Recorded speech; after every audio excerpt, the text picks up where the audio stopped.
This short guide explains how to buy shares of Navient Corp and shows basic context about the company.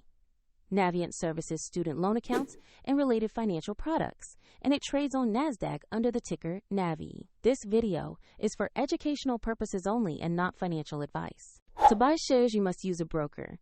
I will use eToro as an example to demonstrate the typical process. After registering, you will need to verify your account, usually by uploading an identity document, and add funds before buying.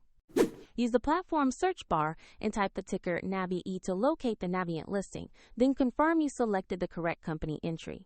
Look for the NASDAQ market tag to ensure the right stock. On the Navient asset page, review the basic company information and the price chart to confirm this is the correct listing. Check the ticker NAVI and the NASDAQ label before proceeding. To invest, click the buy button, enter the amount you want to spend or the number of shares, then review the order details and confirm. If the market is closed, your order may be queued or executed as a limit order, and if you lack sufficient funds, the platform will prompt you to deposit before the purchase finalizes. After confirmation, your Navient position will appear in your portfolio for monitoring. For the example link to eToro, see the video description below.